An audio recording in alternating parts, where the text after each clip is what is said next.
أنفسنا من يهده الله فلا مضل له ومن يضلله فلا هادي له ونشهد أن لا إله إلا الله وحده لا شريك له ونشهد أن سيدنا وسندنا وحبيبنا وحبيبك علينا وطبيبنا ومولانا محمدا عبده ورسوله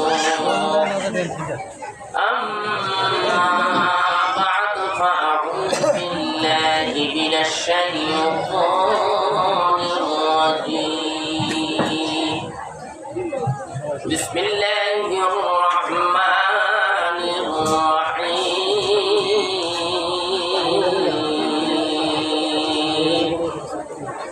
قل بفضل الله وبرحمته فبذلك فليفرحوا هو خير مما يجمعون وقال الله تعالى ألا إن أولياء الله لا خوف عليهم ولا هم يحزنون إن الله وملائكته يصلون على النبي يا أيها الذين آمنوا صلوا عليه وسلموا تسليما اللهم صل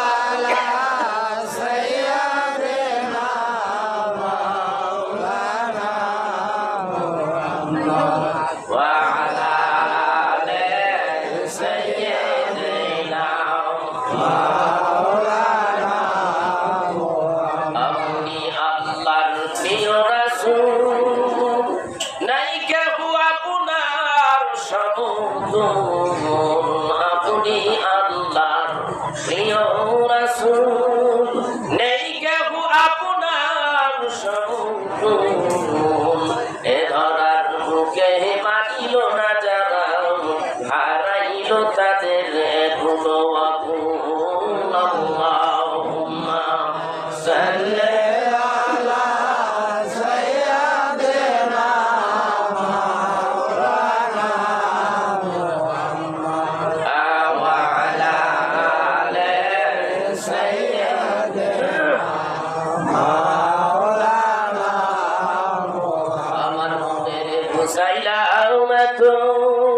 এই পাপীর মন তো বুঝেই না আমার মনে বুঝাইলাম না তো এই পাপীর মন তো বুঝেই না নবী প্রেমে হইছে পাগল যেতে সোনার মদিনা আল্লাহুম্মা সাল্লি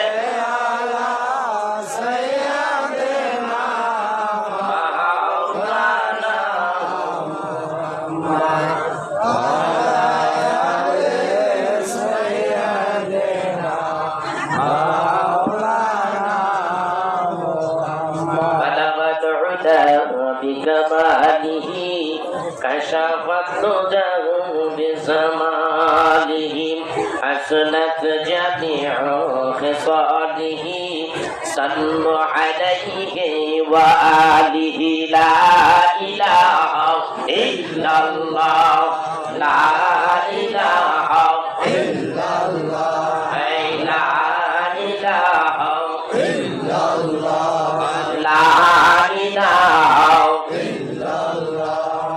লা ইলাহা লা ইলাহা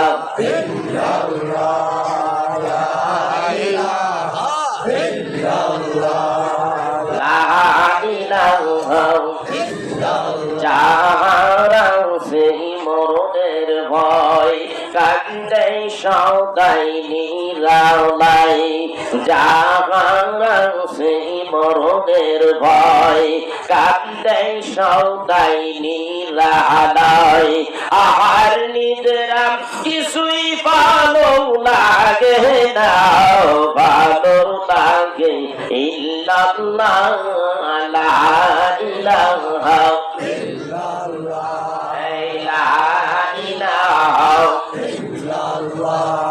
ইলাহা ইল্লাল্লাহ।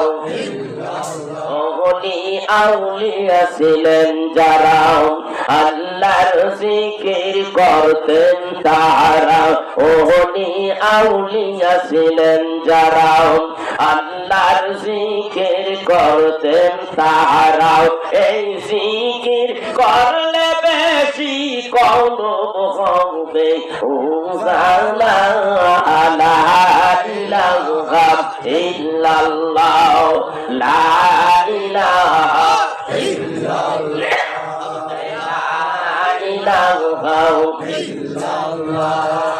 লা ইলাহা ইল্লাল্লাহ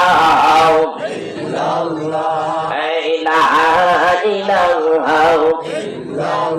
আসিয়াই কয় ও স্বামী আমি তোমার অর্ধাঙ্গিনী, আসিয়াই কয় ও স্বামী আমি তোমার অর্ধাঙ্গিনী, তোমার আমার সৃষ্টি কর্তাও তারে কেন মানো না, লা ইলাহা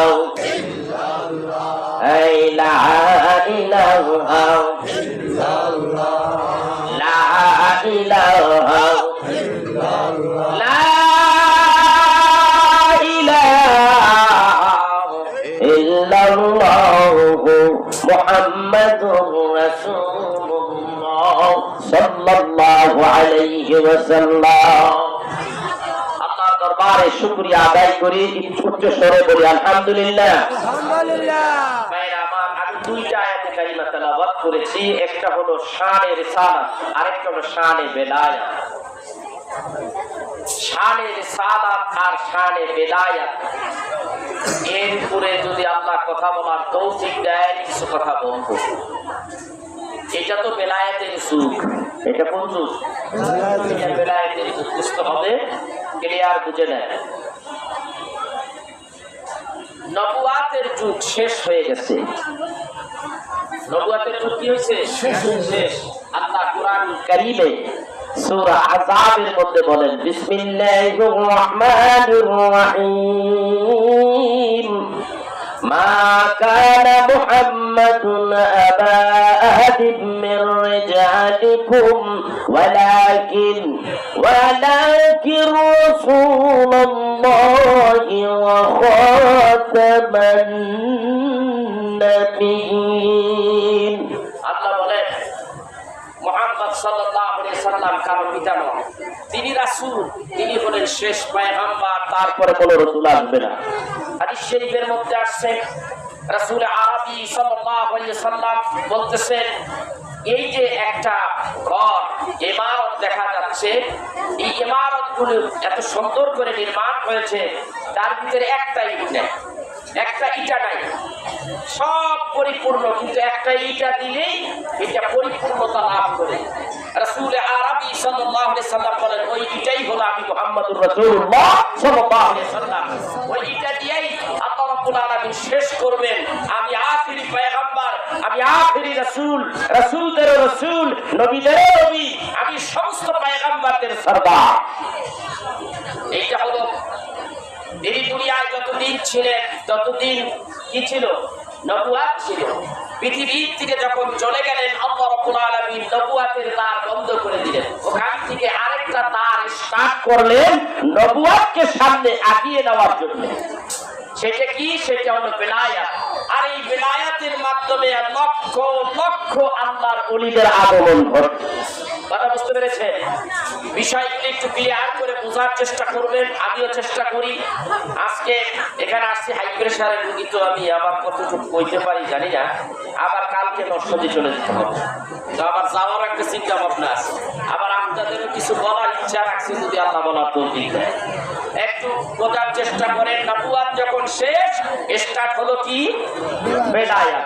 বেলায়াত বাদিয়া না ওয়াও দিয়া, ওয়ালায়াত। এটা হলো ওয়াও দিয়া ওয়ালায়াত হবে। আসলে আমরা এটা বাংলায় লিখতে গেলে বেলায়াত লিখে ফেলাই। এটা আসলে এইটা ওয়ালায়াত। এই বেলায়াতটা এমনই একটা এটা টেস্ট খুব নবুয়তের শান।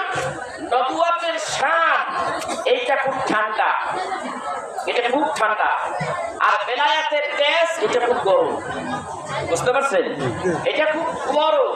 এই জন্য বড় পীর আব্দুল কাদের জিলানী রাহমাতুল্লাহ আলাইহি তিনি যখন 27 বছর আল্লাহুস সামাদের মুরাকাবায় ছিলেন, 27 বছর মুরাকাবায় থাকলে অনেক সময় দেখবেন সময় যায় না, সময় যাচ্ছে না। আমার একটা বিশেষ একটা অনুষ্ঠান বা বিশেষ একটা বস্তু অপেক্ষা করতেছে, শুধু সময়ের ব্যাপার। কিন্তু ওই সময় সময়টা যায় না।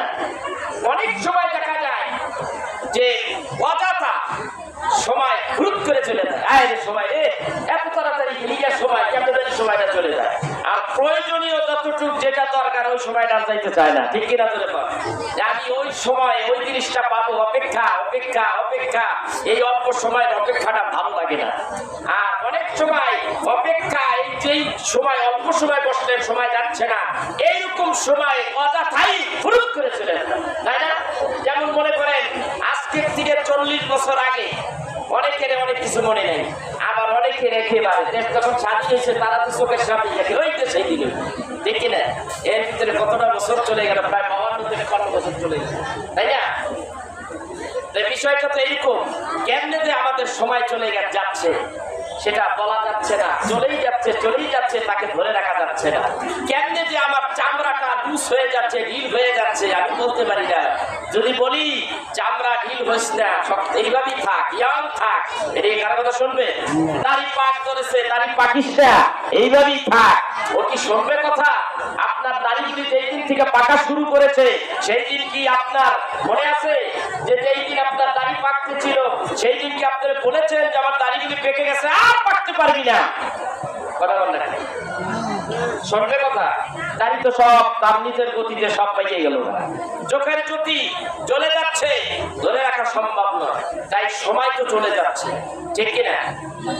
ঠিক বান্দা এই যে বেলায়াত আর নবুয়ত, বেলায়াতটা এমন একটা জিনিস যে বড় পীর আব্দুল কাদের জিলানী রাহমাতুল্লাহ আলাইহি আল্লাহুস সামাদের মুরাকাবায় যে তিনি ধ্যানে ছিলেন, এই ধ্যানের ভিতরে 27টা বছর পার হয়ে আব্দুল কাদের জিলানীর কাছে আল্লাহ রাব্বুল আলামিনের পক্ষ থেকে ইলহাম আসলো, ইয়া আব্দুল কাদের জিলানী, তুমি যদি এইভাবে যদি ধ্যানে মগ্ন থাকো তাহলে ইসলাম তো শেষ।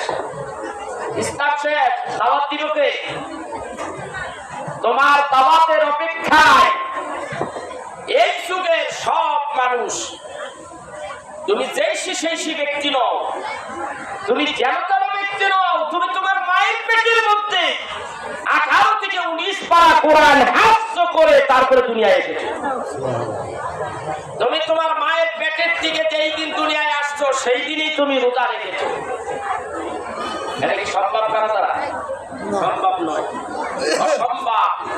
একজন আল্লাহর কাছে অতুলনীয় একজন ব্যক্তি, একজন অমূল্য একজন ব্যক্তি। এই জন্য আল্লামা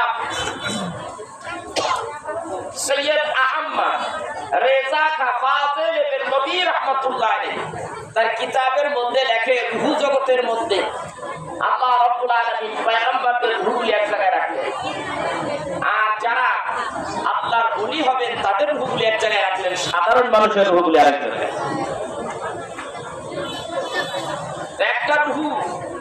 ছিটকে ওলিদের কাছ থেকে চলে যায় নবীদের দরকার, নবীদের স্থানে আজকে চলে আসে।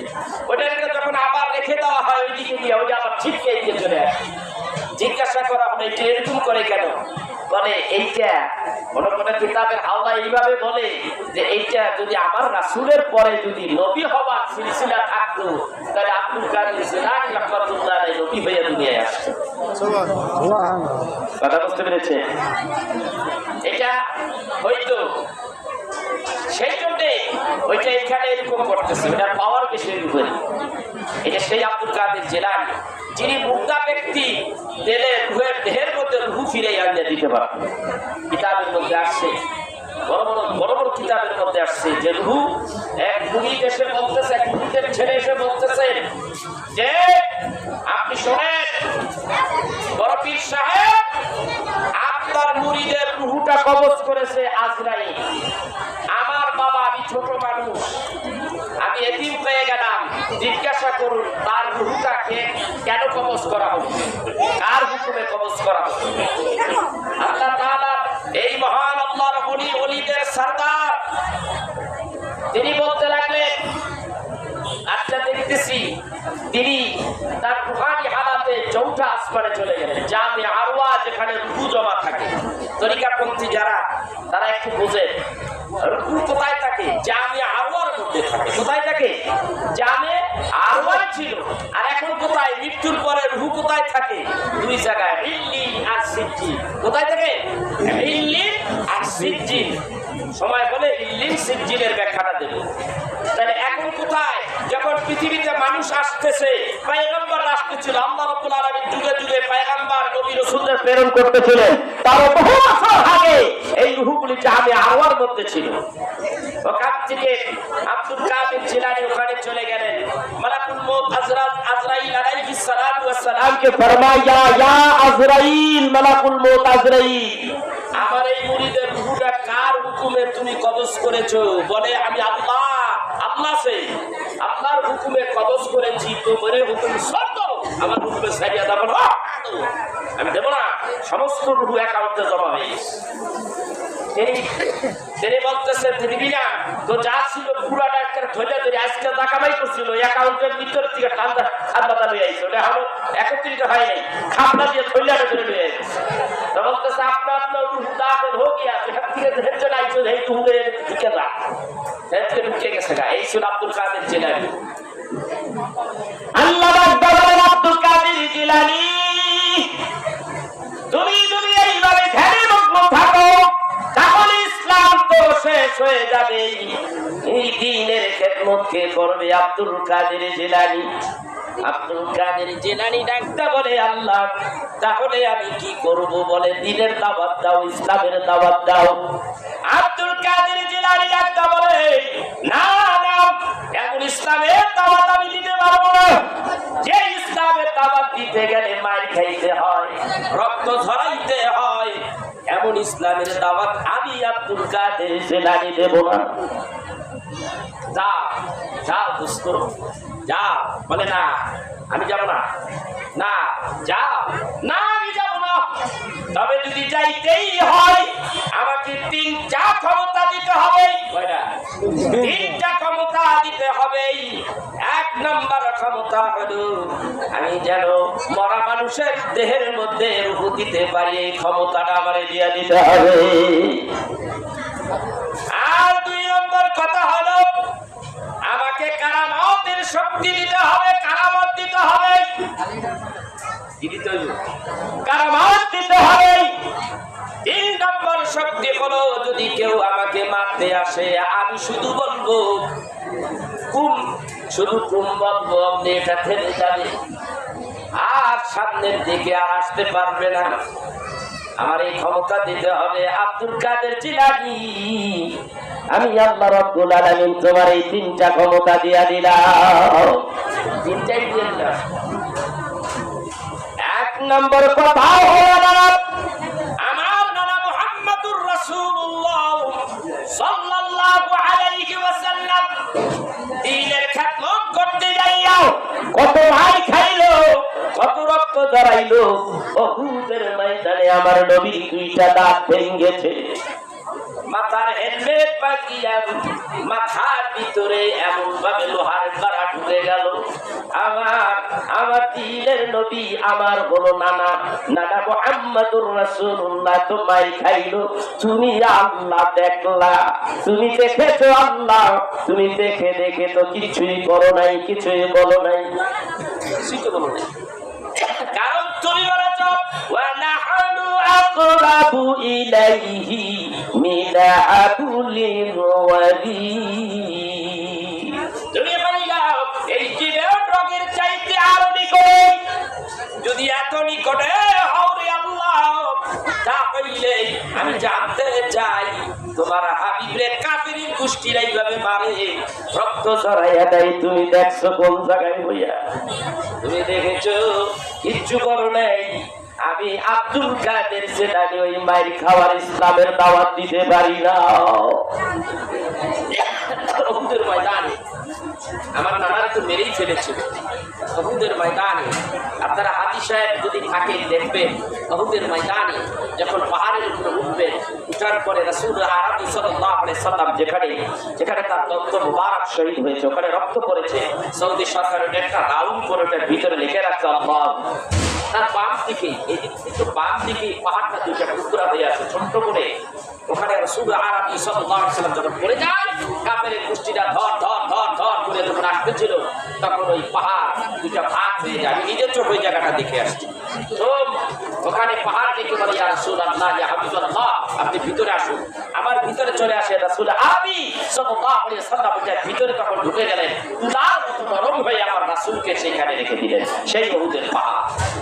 রাসূল আরবি সাল্লাল্লাহু আলাইহি সাল্লাম বলেছেন, এই পাহাড় আমাদের সঙ্গে জান্নাতবাসী হবে। আল্লাহু আকবার বলবেন না? এই পাহাড় আমাদের সঙ্গে জান্নাতবাসী হবে।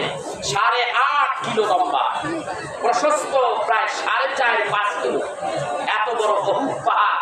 যদি কোনো আল্লাহর বান্দা নেকি কাজ করে থাকে, একটা নেকির ওজন কমপক্ষে একটা উহুদ পাহাড়ের সমান হবে। আল্লাহু আকবার। সেইবার রাসূল আরবি সাল্লাল্লাহু আলাইহি সাল্লাম এই কথা যখন আমার আল্লাহর কাছে পেশ করবেন, কিসের মাধ্যমে? ইলহাম। কিসে হচ্ছে? আল্লাহর ওলিদের কাছে ইলহাম আসে, ডাইরেক্ট রাসূল আরবি সাল্লাল্লাহু আলাইহি সাল্লামের কাছ থেকে যেটা ওহী আসতো, এটা আসতো ইনডাইরেক্ট, মানে ভায়া হইয়া। একজন জিবরাইল লাগতো, জিবরাইল ছাড়া হইতো না। এটা একটা ছিল শানের সালাতের শান, আর এইটা হলো ডাইরেক্ট, এইটা হলো শানে বেলায়েতের শান। কথাটা বুঝতে পেরেছেন? আব্দুল কাদের জিলানী রাহমাতুল্লাহ আলাইহি দেখেন পাওয়ার কি দেখেন। একবার এক ব্যক্তি বিবাহ করে ত্রাইগ্রিস নদী, এই ত্রাইগ্রিস নদী, দাসলা নদী, এটা ছিল দাসলা নদী। ত্রাইগ্রিস এবং দাসলা 2টা নামকরণ করা হয়েছে। একটা জায়গা ছিল, একটা ঘাট ছিল, এই ঘাট থেকে ওই পারে যাবে বরযাত্রী নিয়ে আসতেছিল। ওই বরযাত্রী নিয়ে আসার সময়টা ডুবে পড়ছে, একটাও বাঁচে নেই। তো 12 বছর ধরে একটা মহিলা ওখানে কাঁদতেছে পুত্র সঙ্গে। সে ছিল হিন্দু। কি ছিল? হিন্দু। সে এখানে কাঁদতেছিল। বড় পীর আব্দুল কাদের জিলানী রাহমাতুল্লাহ আলাইহি বলেন, দেখতো কান দেখে। খাদেমরে বললেন, দেখ কান দেখে। তার কাছে গেলেন, কি হয়েছে, আপনি কাঁদেন কেন? বলে, আমি কাঁদতেছি, আজকে 12টি বছর হয়ে গেল আমার ছেলে পুত্র বধূ সহকারে ওই পার থেকে এই পারে আসার পরে এই একটা মেঘ ঝড়ো হাওয়া এসে তাদেরকে এই পানির মধ্যে ডুবাইয়া মারছে। এরা মরে গেছে। পুত্র সঙ্গে আমি 12টি বছর এখানে কাঁদতেছি। এই ব্যক্তি ডাকিয়া বলে, যাও যাও, আমি তোমাকে একটা বুদ্ধি শিখাইয়া দেই। ওই আব্দুল কাদের জিলানী রাহমাতুল্লাহ আলাইহি তার খানকা শরীফে যাও, তাকে যাইয়া ভালো মতো যদি ধরতে পারো, তাহলে তোমার পুত্র সন্তানটা জীবিত হইতে পারে। তো মহিলা গেছে যাইয়া আব্দুল কাদের জিলানী রাহমাতুল্লাহ আলাইহির কদমে যায় পড়ছে। তখন যায় বলতেছে, আমার রাসূল আসুন থেকে আমার ছেলে আজকে 12টি বছর ওপার থেকে এই পারে আসার সময় ডুবে এই নদীতে মারা গেছে। পুত্রবধূ সহকারে সব যাত্রী বহর পুরাটাই বসে। তো আমি আপনার কাছে আসছি, ওইগুলো একটু ব্যবস্থা করে ওদেরকে একটু ওদের আমার ছেলেটার একটু ফিরে দেওয়া যায় কিনা দেখেন। আব্দুল কাদের জিলানী ডাক দেন, এটা অসম্ভব। অসম্ভব। উনি আর পাওসাবে শিখে দিছে অসম্ভব, পারবো না, এরকম কিছু বলবে, পাওয়ার চাইতে চেষ্টা করবে সারা চাইতে। এইভাবে যখন একটু ভালো মতো পিড়াপিড়ি করছে, আব্দুল কাদের জিলানী রহমাতুল্লাহ আলাইহি বলেন, ঠিক আছে বসো, আমি দেখতেছি কি করা। আব্দুল কাদের জিলানী রহমাতুল্লাহ আলাইহি সেজদায় পড়ছে। সেজদায় কে পড়ছে? কথা কয় নাকি? সেজদায় পড়ছে আব্দুল কাদের জিলানী। হ্যাঁ, সেজদায় পড়ে যখন আল্লাহর কাছে গোটা চোখের পানি ফেলাচ্ছে, আল্লাহ তাআলা ডাক দেখায়, বন্ধু মাথা তোলো। না, মাথা তো তুলবো না। কেন, কি হয়েছে? আল্লাহ তো সবই জানে। তার কি হয়েছে? বলে এই পুত্র বধূ সহকারে ফিরে যেতে হবে, জিন্দা ফিরে দিতে হবে। আব্দুল কাদের জিলানী রহমাতুল্লাহ আলাইহি যখন এই কথা বললেন, তখনই আল্লাহ তাআলা বলতেছে, আরে কোথায় গেছে? ওই 12 বছর হয়ে গেছে, কোথায় কখন আগে, কোথায় হাড্ডি গুড্ডি চামড়া পঞ্চা কোথায় বিলীন হয়ে গেছে পানির নিচে, ওই গেছে, এইগুলি কেমনে সম্ভব? আব্দুল কাদের জিলানী ডাক্তার বলেন, কাল কিয়ামতের দিন যদি তুমি খুন কইরা হাসরবাসী সবাইকে যদি তুমি চিন্তা করতে পারো, হাসরের ময়দানে যদি চিন্তা করতে পারো, তাহলে এইটা কেন পারবা না রে? আল্লাহ শর্মিন্দা হইয়া নৌকা ভাসাইয়া দিলেন। মতান্তরে আব্দুল কাদের জিলানী রাহমাতুল্লাহ আলাইহি নিজের হাত কাটা ওই ত্রাইকিশ নদীর ভিতরে ঢুকাইয়া দিতে লাগলেন। আপনি আল্লাহ তাআলা ডাকতা বলেন, আব্দুল কাদের জিলানী, ওইটা যে তুমি টান দিয়া তুলতেছিলে হাত দিয়া, ওই হাতটা তোমার ছিল না, ওই হাতটা ছিল আমি আল্লাহ।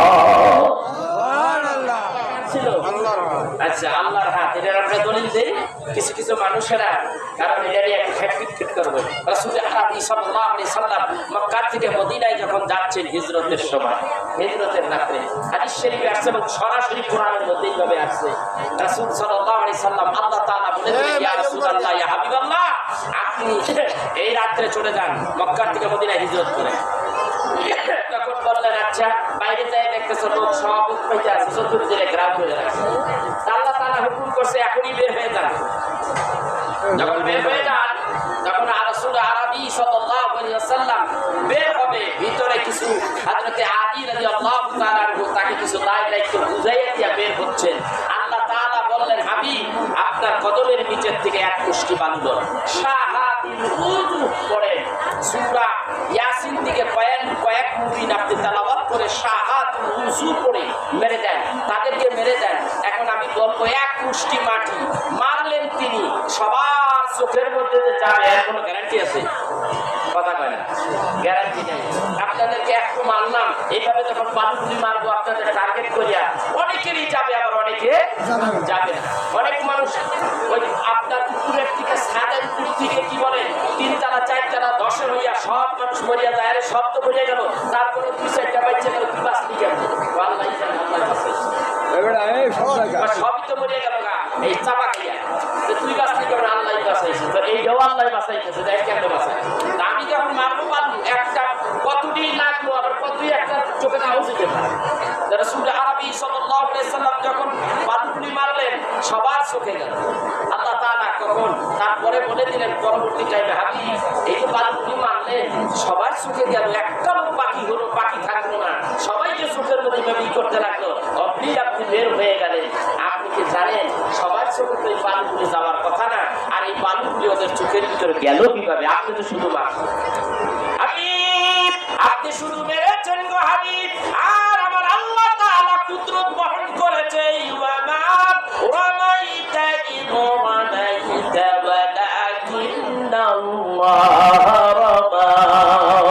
আমার আল্লাহ বলেন, আপনি শুধু বালুগুলি হাত দিয়ে ঠিকে মেরেছেন, আর আমার কুদরত ওই বালু কণাগুলি ধরিয়া ধরিয়া, ওই কুদরত ধরিয়া ধরিয়া, তিনি ওই কুদরত, আমার কুদরত ধরিয়া ধরিয়া প্রত্যেকটা মানুষের চোখের ভিতরে ঢুকাইয়া দিয়েছে।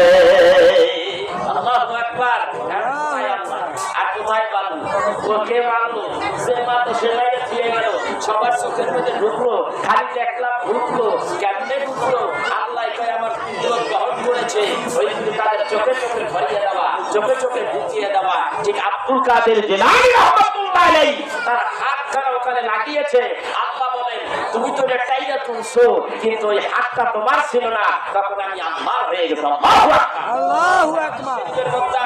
বান্দা যখন আল্লাহ হয়ে যায় তখন আল্লাহর বান্দার মুখ আল্লাহর হয়ে যায়, চোখ আল্লাহর হয়ে যায়, অঙ্গ প্রত্যঙ্গ সব কিছু আল্লাহর হয়ে যায়। আল্লাহু আকবার। আল্লাহু আকবার। কঠিন সাধনা করে তখন আল্লাহর বলিরা নিজের থাকে না, নিজে কিছুই থাকে না, সব কিছু আল্লাহর অধীনে চলে যায়। ঠিক কিনা বেটি? এই আল্লাহ তাআলার বলিরা তখন কি করতে থাকে? অসম্ভবকে সম্ভব করতে পারে। পারে কি পারে না? পারে। এই যে ইশাপুরের দিকে একজন আল্লাহর ওলি এখনো আছে, পাও দিয়ে দিছে, এখনো আছে। একজন আল্লাহর ওলি পাও এখনো দিয়ে আছে। কয় আল্লাহর ওলিরা এক পাগলায় গেছে যাইয়া কইতেছে আল্লাহর ওলিরা বলে জিন্দা, আল্লাহর ওলি বলে জিন্দা, আল্লাহ বুঝছে। তো তুমি যদি জিন্দা হইয়া থাকো এমনি বইয়া সটাং হয়ে রইছো, না দেখি তুমি একটু কিছু বাইক করে টাইপ করে দাও তো, তখন কবরের ভিতর থেকে পাওয়া বাইক করে পাও বার করছে, তার পাও আছে। আল্লাহু আকবার বলেন। এখনো তার পায়ের নখ কাটা লাগে। আল্লাহর ওলিদের পাওয়ার আছে না নাই? আছে।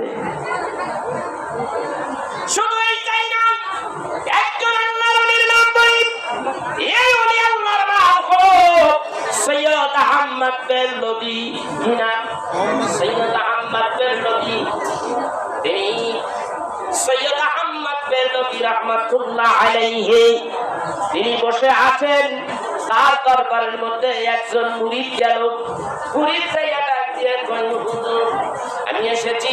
সবার সামনে সে বসে, বসার পরে দিয়া সবাই যখন চলে যায়, সবাই যখন আসর অনুষ্ঠান যখন সমাপ্ত হয়ে যায়, সবাইকে বিদায় দেয়, ওই ব্যক্তি মাওলানা সাহেব ডাক দিয়ে কয় হুজুর গো, আমি আপনার কাছে দোয়া চাই।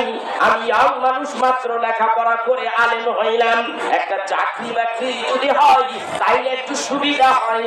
এই ব্যক্তি ডাক দিয়ে কই শুনে নাও, জেনে নাও, তাহলে একটা কাজ করো, তোমার জন্য আমি দোয়া করি, আল্লাহ যেন তোমার ব্যবস্থা করে দেয়।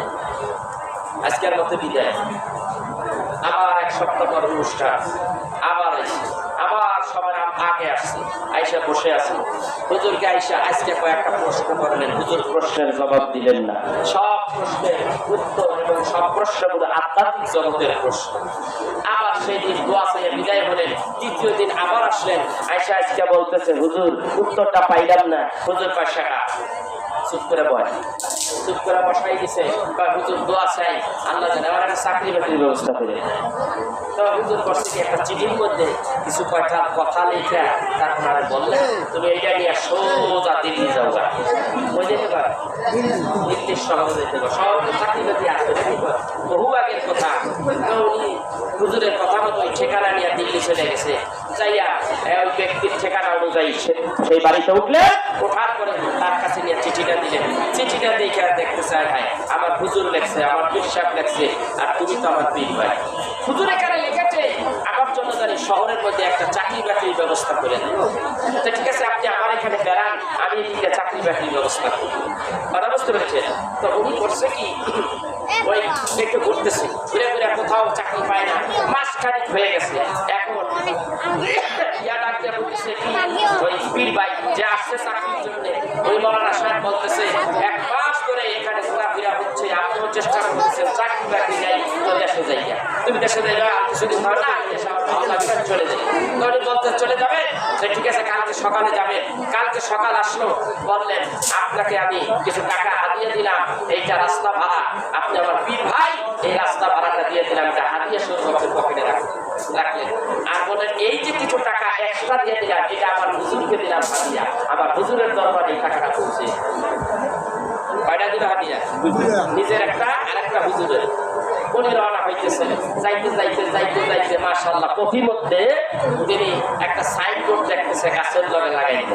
এই সাইনবোর্ডের মধ্যে লেখা আছে একজন রূপসী মেয়ে পোস্ট কোয়ার্টারে নতুন এসেছে, যোগ দিয়েছে, অর্থাৎ বাসে থাকা যে মহিলারা খারাপ, যেখানে অসামাজিক কার্যকলাপ হয়, এমন একটা গোত্রের সে ভিতরে এই কর্মের ভিতরে দলের ভিতরে একজন খারাপ রূপসী মহিলা যোগ দিয়েছে। তার ওইখানে ভিজিট লেখা আছে, এই কয় টাকা ভিজিট। এই কয় আমার কাছে যা আছে এটা হইতো না, তবে হাতিয়ার মধ্যে হাত দিলে কিছু পাওয়া যায়, ওইটা দিলে হয়ে যাবে। তারা বুঝতে পারছেন?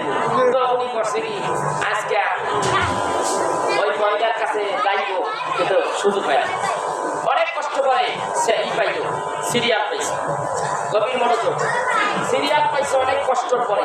এখন টাকা পয়সা দিব, টাকা পয়সা দিয়া তারপরে তার কাছে রাত্রে যাবে। সে রাত্রে গভীর হয়ে গেছে, রাত্রে গেলেন, সে যাইতে যাইতে যাইতে এই মহিলার কাছে যাবে। এমন সময় ওই মহিলার বাড়িতে ঢুকতে আমার 4টা রাস্তা। কয়টা রাস্তা?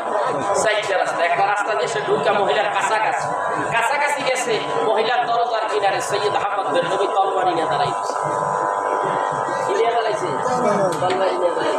আচ্ছা, হুজুররা দেখলে ভক্ত কি আর হয়ে যায়? কত উষ্ণাই গেছে গা। কিন্তু আর চিন্তা হলো যে আজকে আমরা যাইছি, কতক্ষণ অপেক্ষা করবো, আরেক রাস্তা দিয়ে দুইটা চাইয়ে দেখে হুজুরটা ওই জায়গায় তলওয়ারি নিয়ে দাঁড়াইছে। 4 জায়গায় সেই কৌশল অবলম্বন করলেন যে এই কৌশলে চুপে চুপে মারবে। হুজুর তো এখানে তলওয়ারি নিয়ে দাঁড়াইছে, জায়গা পরে সে আর গেলই না। রাত শেষ হয়ে গেল। এইভাবে যখন রাত শেষ হয়ে যায়, এইবার একটা কই, আমার টাকার আর দরকার নাই, আমি দেশের বাড়ি চলে যাই। দেশের বাড়ি রওনা হয়ে গেল। এইবার তিনি হুজুরের সাপ্তাহিক অনুষ্ঠান হয়, এই অনুষ্ঠানের মধ্যে যায় না। মনে মনে চিন্তা করতেছে, আমি তো হুজুরের টাকা নষ্ট করে ফেলেছি। হুজুরের হাতিয়াটা এখন তো হুজুরের দরবারে যাওয়া যাবে না। এইভাবে মাঝখানি যখন গেল, মনটা একটু আর একটু সাহস হলো, এখন যাওয়া যায়। কারণ আমি হুজুরকে, আমি যে হুজুর যে আমাকে হুজুরের জন্য যে হাদিয়াটা দেওয়া হয়েছে, হুজুর তো জানে না। এত দূর, এক প্রদেশ থেকে আরেক প্রদেশে এত দূর, হুজুর তো জানে না এই টাকা আমার হুজুরের দামে দিছে, আর আমি তো হুজুরের টাকা ভাইয়া লাগছে, হুজুর তো জানে না।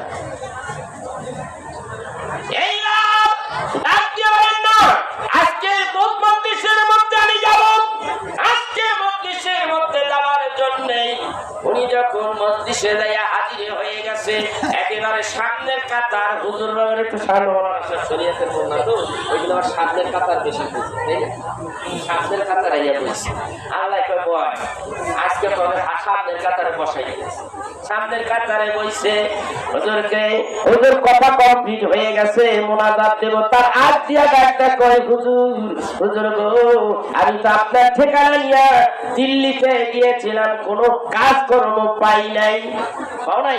বলে না, পাই নাই। আচ্ছা, অপেক্ষা করো হুজুর। আরেকটা কথা ছিল, আমি যে আপনার কাছে যে আমি প্রশ্ন করেছিলাম, এই প্রশ্নের জবাব তো আমি আজও পাই নাই। হুজুর ডাক দিয়া কয়, তুমি আমার কাছে প্রশ্ন করেছো, প্রশ্নের জবাব পাবা।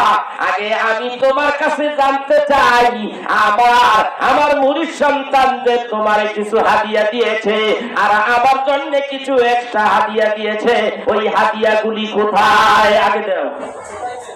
কি করে এই শরীয়তের মামলায় ডাকতে কয়, শত শত মাইল দূরে এই ঘটনা ঘটলো, এই বেলা জানলো কিভাবে?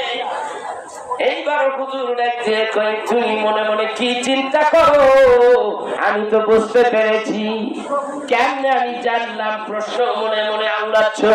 আমি এইবার তোমার কাছে বলতে চাই, যখন তুমি খারাপ উদ্দেশ্যে এই বাড়িতে গিয়েছিলা, ওই বাড়ির সামনে কি তুমি কাউকে দেখতে পাইছো?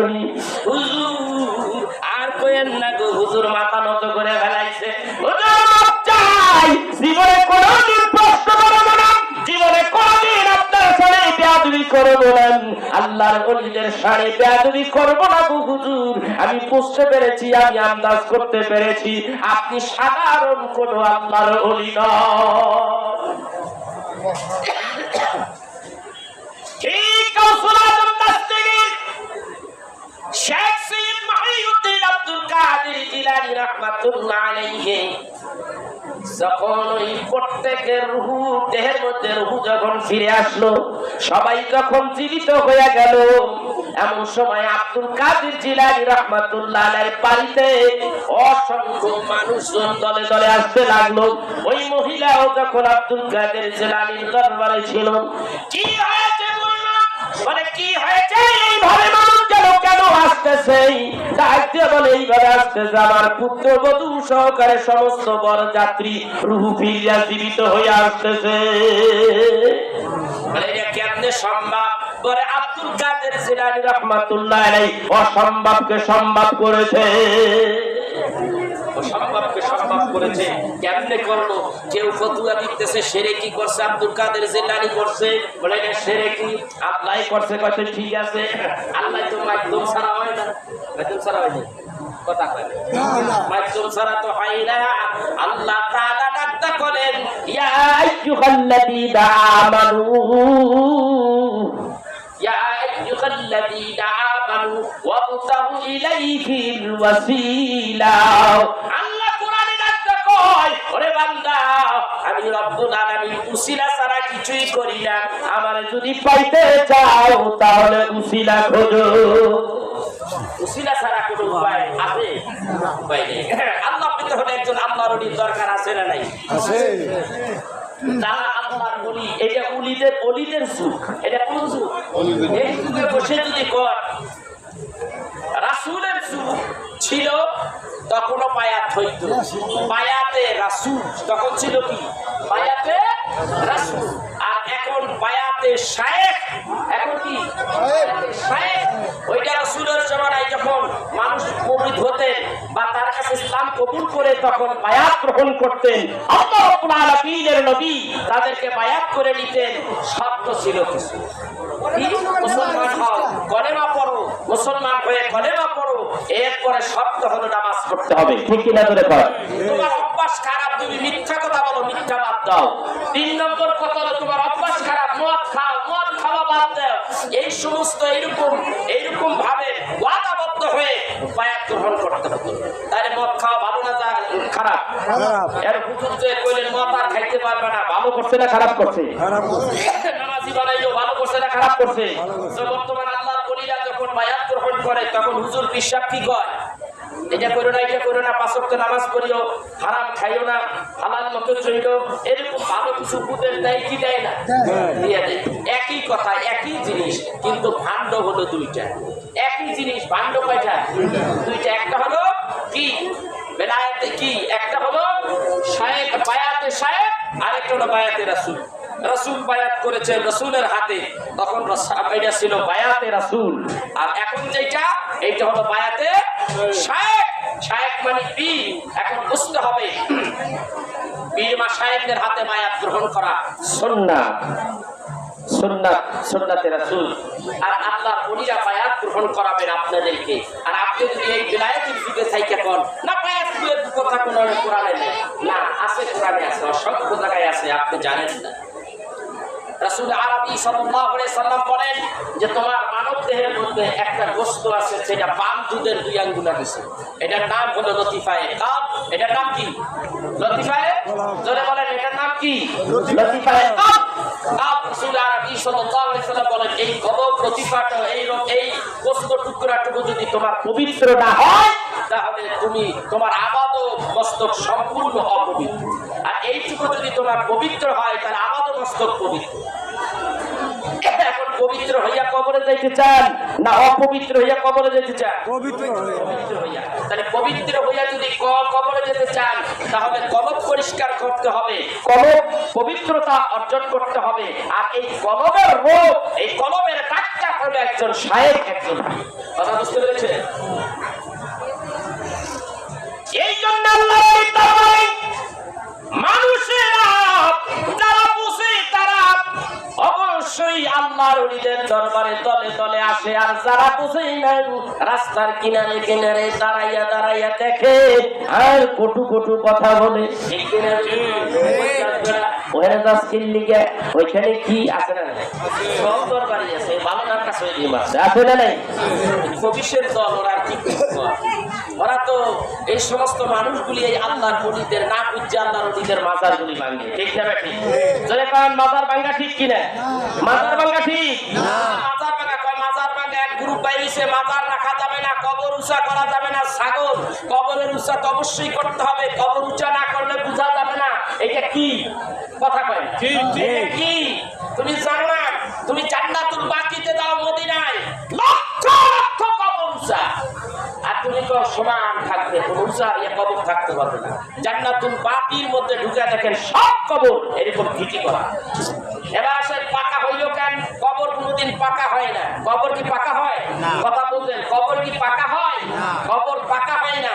কবরের অংশ কোনটা? উপরেরটা না নিচেরটা? কথা হয় না। কবরের নিচেরটা না উপরেরটা? কবর হলো উপরেরটা। আচ্ছা বলেন, কবর যখন গর্ত করা হলো, গর্ত করে দুই পাশে ইটা দিয়া পাকা করে এইভাবে উঠেছে না, নিচের থেকে এইভাবে উঠাইছে? যেখানে মাইয়ের শুইবে তার নিচে কি পাটা করছে? পাকা কইরা পাটা করে দিছে। তারপরে যখন মাইয়েরকে মাটি দিয়া যখন কলা পাতাটা রাখলেন, তার উপর দিয়া কি আবার ঢালাই ঢালাই করে দিছে না? এইবার বলেন তো, সবটাই যদি না করতে কবর পাকা হলো কোনো কেমনে? কবর কি উপরেরটা না নিচেরটা?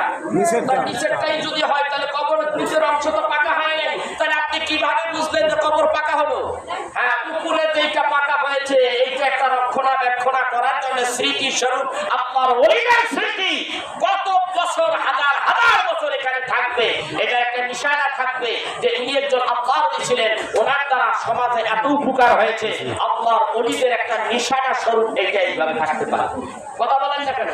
যদি কবর ভাঙতে হয় তাহলে আসো একটু লেবাননে যাই, আসো একটু কি বলে ফিলিস্তাইন যাই, আসো একটু মিশরে যাই, তারপরে এটার নাম জানি কি, ওই যে ভারতে আসে, তারপরে ওই যে আরেকটা জায়গার নাম কি ভুলে গেছি, হ্যাঁ ইরাকে চলেন, ইরানে চলেন, তারপরে ওই আপনার আছে কি বলে, আরে আরেকটা নাম আছে ইসের পাশেই, আরে ফিলিস্তাইনের পাশেই তো একটা মনে আইতেছে না নামটা, ওখানে অসংখ্য নবী রাসূলদের কবরগুলি। আয় হায় হায় হায় হায় হায়, ইরাকে ইমাম হাসান হোসেনের কবরটা কত মাথা নষ্ট হয়ে গেল।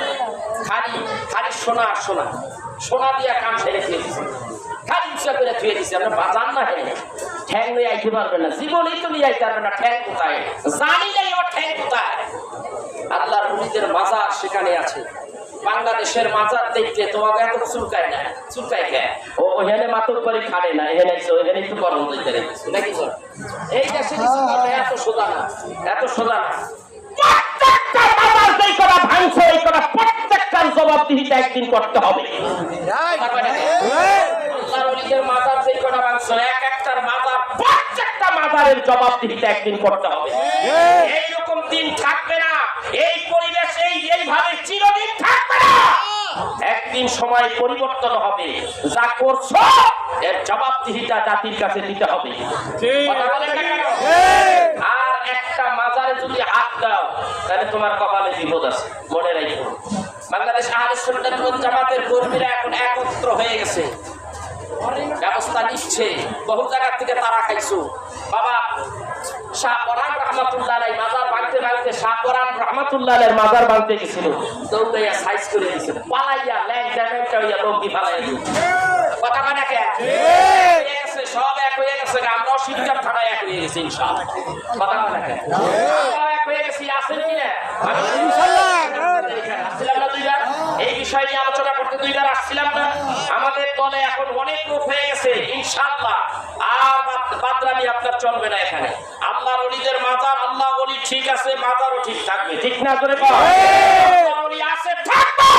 এই দেশে ইসলামে আল্লাহর ওলিরা তোদের মতো ঘর বানাই দেশে আসে নাই। ওই একজনের থেকে আরেকজনের বদলা বেচতে বেটা।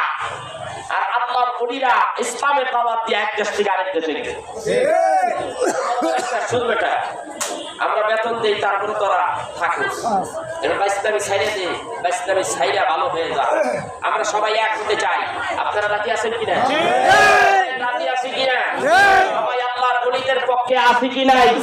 আল্লাহর ওলিদের কাছে গেলে আল্লাহর রহমত পাওয়া যায়, ঠিক কিনা? করে কর। আল্লাহর ওলিদের কাছে গেলে আল্লাহর রহমত পাওয়া যায়। অনেক কথা বললাম, আসেন এইবার শানে রিসালাতের দিকে একটু যাই।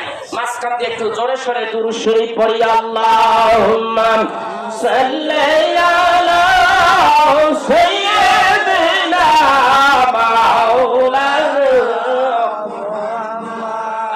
ওয়া আলা আলি সাইয়্যিদিনা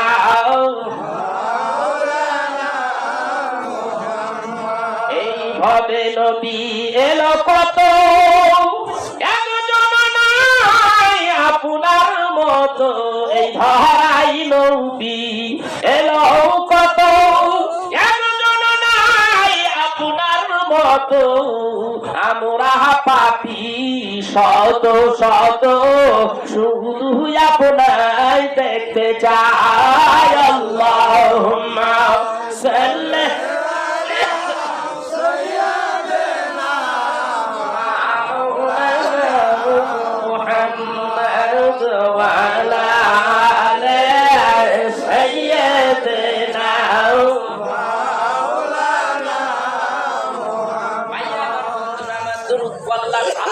খারাপ হইলো, আমার ডাক দিয়ে বলে মান সাল্লা আলাইয়া ওয়াহিদাতান সাল্লাল্লাহু আলাইহি আশার।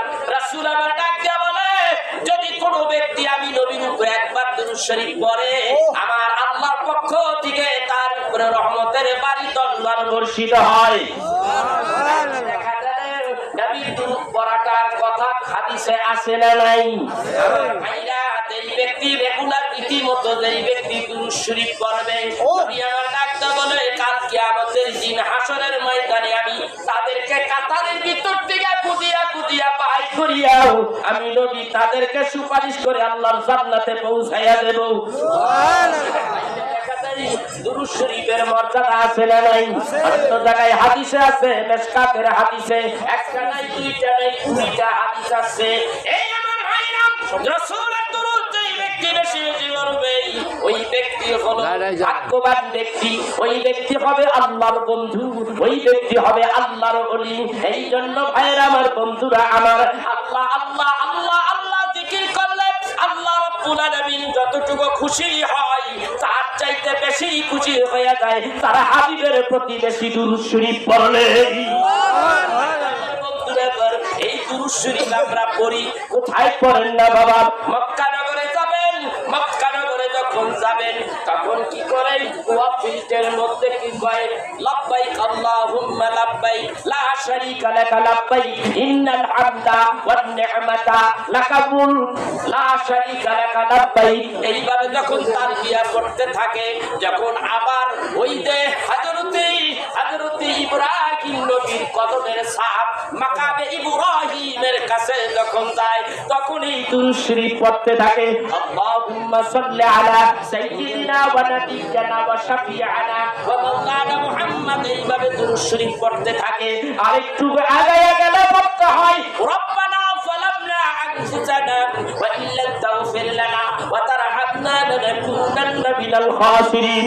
এইভাবে পড়তে পড়তে আরেকটু দূর আগায়া গেলে দোয়া ফিল্টের মধ্যে পড়তে হয় রব্বানা লা তুযিগ কুলুবানা বা'দা ইয হাদাইতানা ওয়া হাব লানা মিন লাদুনকা রাহমা ইন্নাকা আনতাল ওয়াহ্হাব। এইরকম কতগুলি তাসবিহ আছে কাবা শরীফ দোয়া করার সময়। এই আমার ভাইরা, এই কথাটা বলার উদ্দেশ্য হলো এই কাজের মধ্যে নবীর দুরূদ আছে কি নাই? আছে। প্রত্যেকটা কাজের মধ্যে নবীর দুরূদ আছে। নামাজের মধ্যে নবীর দুরূদ আছে না নাই? জোরে বল। নামাজের মধ্যে রাসূলের দুরূদ আছে। নবী আমার ডাক দিয়া বলে, যেই সমস্ত প্রোগ্রামগুলি হয়, এই প্রোগ্রামগুলি বরকতময় প্রোগ্রাম যদি তোমরা করতে চাও, এই প্রোগ্রামের বরকত যদি বাড়াইতে চাও, তাহলে শুরু করো নবীর দুরূদ দিয়া, শেষ করো নবীর দুরূদ দিয়া, মাঝখানেও দুরূদ শরীফ পড়বা। এইভাবে যদি দুরূদ শরীফ পড়ো, তাহলে তোমার এই প্রোগ্রামটা আল্লাহর দরবারে কবুল হয়ে যাবে। সুবহানাল্লাহ। দুরূদের মর্যাদা আছে না নাই? আছে। হযরত ওমর থেকে হাদিস রাওয়ায়াত হযরত ওমর রাদিয়াল্লাহু তাআলা আনহু তিনি বর্ণনা করেন যে এই কাদের শুরুতে মাঝে শেষে দুরূদ নাই আল্লাহ রাব্বুল আলামিনের দরবারে ওই অনুষ্ঠান কবুল হয় না আসমানের নিচে তা ঝুলিয়া থাকে ঠিক ঠিক কথা বলেন না কেন রাসূলের দুরূদ আছে না নাই এইবার আমার রাসূলই তো 12ই রবিউল আউয়াল সামনে আসতেছে আজকে সম্ভবত 5 তারিখ চলে গেছে এই আমার ভাইরাম এই তো কিছুদিনের মধ্যে 12ই রবিউল আসতেছে মিলাদুন নবী চাঁদ এসে গেছে প্রত্যেকটা ঘরের মধ্যে প্রত্যেকটা জায়গায় প্রতিষ্ঠানে প্রত্যেকটা ব্যক্তিতেই প্রত্যেকটা পরিবারের মধ্যে নবীর মিলাদ থাকবে কি থাকবে না সরকার আছে না নাই জোরে কর এই আমার ভাইরাম নবীর মিলাদুন নবী মাস আসলে সুন্নি যারা আশিকে নবী যারা তাদের ভিতরে বাইরা যায় আর এক শ্রেণীর লোক আছে মিলাদুন নবীর চাঁদ দেখলে চুলকানি বাইরা যায় নবীর দুরূদ নবীর দুরূদ নবীর মিলাদ আর রাসূল যেই মাসে আসছে আমরা র্যালি করি জ্যৈষ্ঠ জুলুস করি মিলাদুন নবী পালন করি কেন পালন করি এটা হলো খুশি এই জন্য আপনার অনুষ্ঠানের মধ্যে 12ই রবিউল আউয়ালকে বলা হয়েছে ঈদে মিলাদুন নবী সাল্লাল্লাহু আলাইহি ওয়াসাল্লাম ঈদ কেন এটার সঙ্গে যোগ হলো ঈদ মানে আনন্দ খুশি আর মিলাদুন নবী রাসূলের জন্ম কাহিনী রাসূল এই দুনিয়ায় এই চাঁদের 12 তারিখে নবী দুনিয়ায় আসছে আমরা নবীরে পাইলাম নবীর উম্মত কইয়া আমাদের সম্মান বাড়ছে না কমছে আল্লাহ বলেন কুনতুম খায়রা উম্মাতিন উখরিজাত লিন-নাস আমার নবীর উম্মত শুনে না আল্লাহ ঘোষণা করে দিলাম আমার হাবিবের উম্মত যারা হতে পেরেছো তারাই হইলা ভালো উম্মত তারাই হইল খায়ের উম্মত তারাই হইলা বেটার উম্মত পৃথিবীর মধ্যে তোমাদের চাইতে সম্মান আর কারো নাই উম্মত হওয়ার কারণে আমাদের ইজ্জত বাড়ছে না কমছে বাড়াইছে কে ঘোষণা দিছে কে আল্লাহ কোরআনে ঘোষণা দিয়েছে তাহলে ওই নবীর কারণে আমার ইজ্জত পাইয়া গেছে আমাদের সম্মান পাইয়া গেছে তাতে আমরা খুশি না বেজার কোন খুশি না বেজার খুশি এ আমার ভাইরাম ঈদ মিলাদুন নবী আল্লাহ তাআলা আমাদেরকে রাসূল পাঠাইলেন আমাদের মধ্যে আমরা ওই নবীর উম্মত হতে পেরেছি এই জন্য আমরা খুশি নবী পাইয়া আমরা খুশি না বেজার জোরে কর খুশি তাইলে খুশি হইয়া খুশি উৎসব আনন্দ উৎসব করা কার কথা আল্লাহর কথা তাই কইছে দেখেন কি বলে বিসমিল্লাহির রহমানির রহিম قل بفضل الله وبرحمته فبذلك فليفرحوا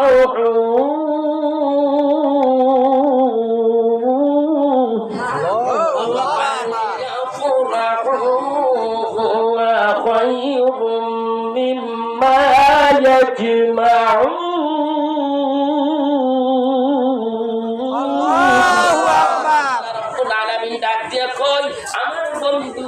তোমাদের জন্য নিয়ামতুল কুবরা বড় নিয়ামত পৃথিবীতে যত নিয়ামত আল্লাহ পাঠাইলো তার মধ্যে বড় নিয়ামত হইল রাসূলকে পাইছি বড় নিয়ামত পাইছি তারপরে আরেকটা আল্লাহর পক্ষ থেকে নিয়ামত আছে কোরআন পাইছি নিয়ামত পাইছি দুইটা ঈদ পাইছি নিয়ামত পাইছি শবে বরাত পাইছি নিয়ামত পাইছি কারণ শবে বরাতে বান্দা ইবাদত করে আল্লাহর কাছে হাত তুললা হাত বাড়াইলেই আল্লাহ গুনাহ মাফ করে আল্লাহ নেকি দিয়া তার আমলনামা ভরপুর করে দেয় তাইলে এইটা একটা নিয়ামত শবে কদর পাইলাম এইটা একটা নিয়ামত রমজানের মাস পাইলাম একটা নিয়ামত সপ্তাহের শ্রেষ্ঠ দিন একটা হইল শুক্রবার ওইটাকে বলা হয়েছে হাদিসের ভাষায় ঈদ শুক্রবারকে ঈদ বলা হয়েছে ওই ঈদের দিন পাইলাম ওইটাও একটা নিয়ামত পাইলাম এত বড় নিয়ামত পাইলাম, আমি বাঁচবো, আমার এমন অসুখ হইল, আমার অসুখ হইল, আমি জানতে পারলাম বেশি দিন দুনিয়ায় আমি বাঁচবো না,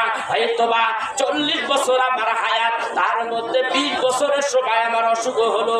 অসুখ আল্লাহ সারাইয়া দিল। অসুখ সারানোর মালিককে আল্লাহ সারিয়ে, অসুখ আল্লাহ সারিয়ে আমার সুন্দর জীবন যাপন করার ব্যবস্থা কে করেছে? আল্লাহ যখন করে দিয়েছে, আমার পরিপূর্ণ হায়াত যখন পাইলাম, এই এক্সট্রা হায়াত যখন আমার আল্লাহ তাআলা সুস্থ জীবন দিল, এক্সট্রা জীবন দিয়ে দিল, এক্সট্রা হায়াত দিয়ে দিল, এইটাই হলো একটা নিয়ামত।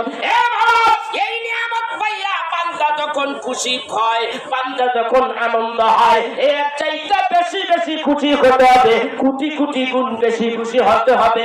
রাহমাতের নবী যেই চাঁদে দুনিয়ায় তাশরীফ এনেছে, যেই চাঁদে দুনিয়ায় তাশরীফ এনেছে, ওই চাঁদ পাইয়া, মিলাদুন নবীর দিনটা পাইয়া যেই মানুষটা আনন্দ করে, খুশি হয়, যেই মানুষটা আমার রাসূলের শান গায়, যেই মানুষটা বেশি বেশি রাসূলের দুরূদ পড়ে, যেই মানুষটা রাসূলের বেশি বেশি সালাম দেয়, ওই মানুষটা যখন সালাম দিয়া আর আল্লাহর কাছে ডাকতে কই আলহামদুলিল্লাহ, রাসূল পাইছি, খুশি হইছি, এমন রাসূল পাইছি, আমার কপালে জান্নাত তুমি লিখে দিয়েছো, এমন রাসূল আমাদের দিয়েছো, আখিরি জামানার নবীর উম্মতগুলি জান্নাতবাসী। তাইলে ওই দিনটা পাইয়া খুশি না বেজার? খুশির আরবি হলো ঈদ। ধরে কোন আরবি হলো কি? নবীর গুণগান গাওয়ার নাম হলো মিলাদ। তাইলে ঈদে মিলাদুন নবী, জন্মকার রাসূলের, খুশিকে বাপ্পায় নবীর উম্মত। ও আমার ভাইরা, নবীর উম্মত এই গোষ্ঠীরা বোঝে না, 2 নম্বর গোষ্ঠীরা বোঝে না। বাবারে আমার, প্রত্যেকটা মানুষেরও একটা কইরা এনআইডি আছে না নাই? আছে বাবা। জন্ম নিবন্ধন যাদের হইছে, পরে যখন 18-19 বছর বয়স হলো, তাদেরকে একটা কার্ড দিছে, কি দেয় নাই? Voter card. ভোটার কার্ডের মধ্যে লেখা আছে জনাব মোহাম্মদ আব্দুর রহমান, পিতা আপনার নাম আব্দুর রহমান, পিতা আজিজুল হক, মাতার নাম আছে না নাই? এই কথাগুলি যখন গাইয়া গেছে, স্থানের নামটাও আছে কি নাই, মহল্লার নাম আছে কি নাই, তাইলে এইটাও লিখতে, এইটাও তোমার মিলাদ। এইরকম একটা মিলাদের কার্ড আমার তোমার আছে, এইটা হলো সার্টিফিকেট। এই বাংলাদেশের নাগরিক আমি, আমার সার্টিফিকেট আমার গলায় ঝুলে, আমার পকেটে থাকে, আমার সিন্ধুকে থাকে, দরকার যখন হয় তখনই আমি আমার এই মিলাদের এই কার্ড আনি। কথা বল না কে? এই জায়গায় জায়েজ আছে, কিন্তু আমার নবীর বেলায় মিলাদ জায়েজ নাই। দেখছেন কারবারটা? কথা বুঝে আসছে? এইবার আসেন হুজুর, মিলাদুন নবীর মধ্যে কি হয়? 1 নম্বর হয় রাসূলের দুরূদ, 2 নম্বর হয় নবীজির মিলাদ এবং কিয়াম। বলেন হুজুর দুরূদ পাইলেন কোথায়? দুরূদের দলিলটা আমি দিয়েই দিলাম হাদিস দিয়া। এইবার বলেন কিয়াম পাইলেন কোথায়? কিয়ামের কথাটাও কিন্তু আছে না নাই? আছে। সম্মানিত ব্যক্তি যিনি, তাকে তারে পাইলে, যেমন আমরা এখানে বসে আছি, এখন যদি কোনো প্রতিনিধি এমপি সাহেব যদি থাকতো, তাহলে সে যদি আসতো, বসে থাকেন না, দাঁড়াইয়া যান, দাঁড়াইয়া যান। কিন্তু এই দাঁড়ানো ঠিক নয়, এই দাঁড়ানো ঠিক নয়। যদি একজন মুহাক্কিক আলেম আসে, আল্লাহ বলি যখন আসে, তার সম্মানার্থে আমরা কি বসে থাকবো না, দাঁড়াইয়া যাবো? এইটাই ঠিক আছে, ওইটা ঠিক নাই। ওই জ্ঞান করা না যায়, আর এই জ্ঞান করা যায়। এইটা হলো সম্মান, একজন আল্লাহ বলিকে সম্মান দেওয়া, একজন আল্লাহর বন্ধুকে সম্মান দেওয়া। ঠিক হাদিস শরীফের মধ্যে আছে কিয়াম করা না জায়েজ, আবার আরেক জায়গায় হাদিস আছে কিয়াম করা জায়েজ আছে। কারণ ওরা দলিল দিয়ে থাকে। শুনে নেন, হাদিস শরীফের মধ্যে দেখলাম যে কিয়াম করা রাসূল পছন্দ করতেন না। নবী কোন কিয়াম করা পছন্দ করতেন না? হাদিস শরীফের মধ্যে আছে, আগের যুগের রাজা বাদশারা, ওই সময় যখন মানুষেরা, রাজা বাদশা যখন তার বাদশাহীর দরবারে ঢুকতো, তখন সকলেই দাঁড়াইয়া কুন্নিশ করত। এই কুন্নিশ করা কিয়ামটা রাসূল পছন্দ করতেন না। আর আমার রাসূল আরেক জায়গায় মিশকাতের হাদিস আছে, আমার নবী যখন আমাদেরকে নিয়ে সাহাবীদেরকে নিয়ে কথাবার্তা বলতেছিলেন। কথা বলা শেষ হয়ে গেল, রাসূল আমার দাঁড়িয়ে গেলেন, সাহাবীরাও দাঁড়িয়ে গেলেন, নবীজির সম্মানার্থে দাঁড়িয়ে গেলেন। সাহাবীরা বলেন, রাবী বলেন, হযরত আবু হুরায়রা রাদিয়াল্লাহু তাআলা আনহু থেকে হাদিস রওয়ায়েত, নবীজির সাহাবীরা কই আমরা ওই পর্যন্ত দাঁড়াইয়া থাকতাম নবীজি যতক্ষণ পর্যন্ত তার কোনো না কোনো বিবির ঘরে প্রবেশ না করছেন ততক্ষণ পর্যন্ত দাঁড়াইয়া থাকতাম। তাইলে বুঝা যায় এই ক্যাম্পটা হলো আদবের ক্যাম্প, এই ক্যাম্পটা হলো সায়েন্স ক্যাম্প, আর ওই 19 ক্যাম্পটা হলো নাজায়েজ। ও আমার ভাইরা, আমার বন্ধুরা, হযরত রাসূল আরবি সাল্লাল্লাহু আলাইহি সাল্লাম হযরতে মাআজ ইবনে জাবাল রাদিয়াল্লাহু তাআলা আনহু, তিনি নবীজির একজন সাহাবী ছিলেন। কোন এক দলের তিনি একজন দলের একজন চিফ ছিলেন, তিনি একজন দলের প্রধান ছিলেন। অমুক যুদ্ধের মধ্যে যখন একটা যুদ্ধের মধ্যে যখন যায়, হযরতে মাআজের সঙ্গে তাদের মনের একটা দ্বন্দ্ব হয়। ওখান থেকে সে রাগ কইরা যখন চলে আসে, হযরতে মাআজ তখন রাগ করিয়া তার বাড়িতে থাকে। ওই সাহাবীরা যখন রাসূলের কাছে আসলেন, নবীজির কাছে বললেন, ইয়া রাসূলুল্লাহ, এইভাবে এরকমে মুখম ঘটনা হয়ে গেল। নবী যখন জিজ্ঞাসা করলেন, মাআজ কোথায় ইয়া রাসূলুল্লাহ? মাআজের সঙ্গে দলপতি যিনি, তাদের সঙ্গে আর এই সৈন্যদের সঙ্গে একটা মন কষাকষি হয়। রাসূলুল্লাহ সাল্লাল্লাহু আলাইহি সাল্লাম ওই নেতার সঙ্গে এই সাধারণ মানুষ যারা সৈন্য রয়েছে তাদের ভিতরে মিলিয়ে দেওয়ার জন্য মাআজকে ডাকা অন্য সাহাবীদের পাঠিয়ে দিলেন। মাআজকে ডাইকা আনো। মাআজ রাদিয়াল্লাহু তাআলা আনহু তখন তিনি একটা সোয়ালির উপরে জড়িয়া আসতে লাগলেন। আস্তে আস্তে যখন রাসূলের কাছাকাছি চলে আসলেন, অন্য সাহাবীরা যখন বসে আছে, আল্লাহর নবী একটা বলে, তোমাদের নেতা আছে, সম্মানিত নেতা আছে, তোমরা বসে থাইকো না, তুমি তার সম্মানার্থে তোমরা দাঁড়াইয়া যাও। সাইয়্যিদুকুম, ওই নেতার খাতিরে তোমরা দাঁড়িয়ে যাও। তাইলে বুঝা যায় রাসূল আরবি সাল্লাল্লাহু আলাইহি সাল্লাম একজন ইমানদারের কাছে রাসূলের চাইতে বড় সম্মানিত ব্যক্তি কে হতে পারে? ওই নবীর সম্মানে, ওই নবীর ইজ্জতে দাঁড়িয়ে দাঁড়িয়ে কিয়াম করা যায় না যায়? সাড়ে কিয়াম করা যায়। এইবার আসেন একজন ব্যক্তির নাম বলি, আশরাফ আলী থানভী। তার একটা পীর ভাই ছিল রশিদ আহমদ গঙ্গোহী। তার পীরের দুইজনের পীরের নাম হলো মুহাদ্দিস মুফতি হাজি ইমদাদুল্লাহ সাহেব রাহমাতুল্লাহ আলাইহি। ওই ব্যক্তি তিনি তার ফয়সালায়ে হাফতে মাসাইলের কিতাবের মধ্যে লেখে, আমি প্রতি বছর বরকতের জন্য মিলাদুন নবীর মাহফিল করি। আমি যখন মাহফিল করি তখন আমি চাইয়া দেখি আমার রাসূলের আগমন হয়ে যায়। রাসূলের আগমন হয় কোথায়? ওই মাহফিলে। তখন আমি দাঁড়িয়ে দাঁড়িয়ে নবীজিকে বলি, ইয়া নবী সালামু আলাইকা, ইয়া রাসূল সালামু আলাইকা, দাঁড়িয়ে দাঁড়িয়ে কিয়াম করি।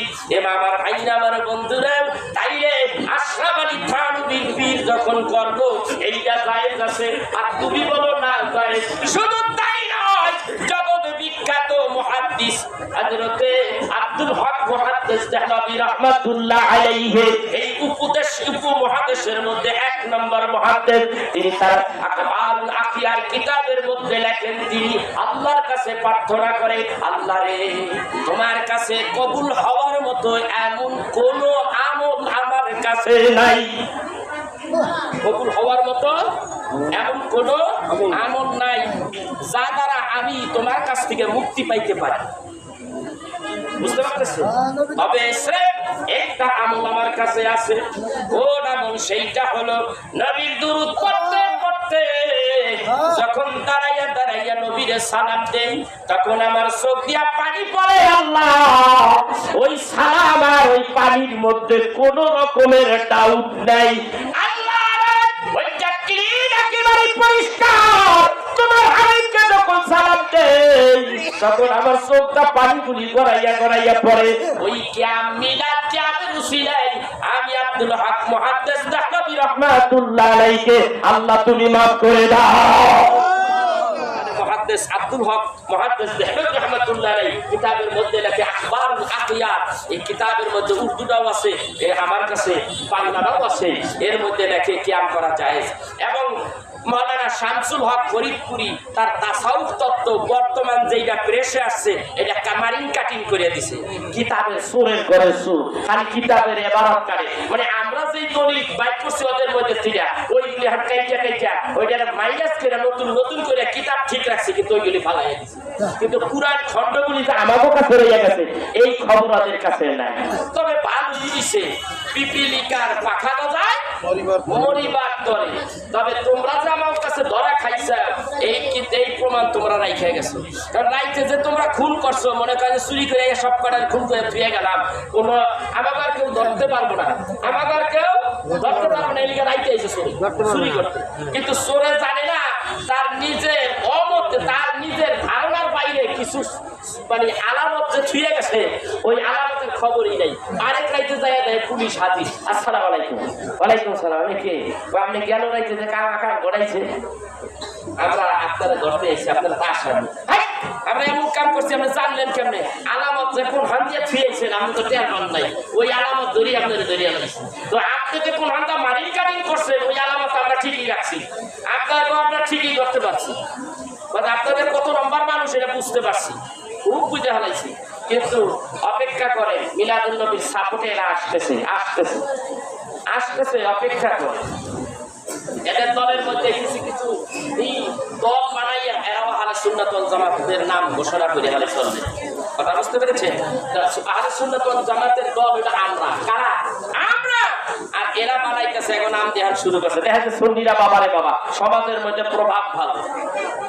এখন ভাইয়া তাইলে মিলাদ কি করা যাবে? এইটা বর্তমান এই যে রানিং চলতেছে, আজকে বোধহয় 5 তারিখ রাত দিয়ে গেছে 6 তারিখ।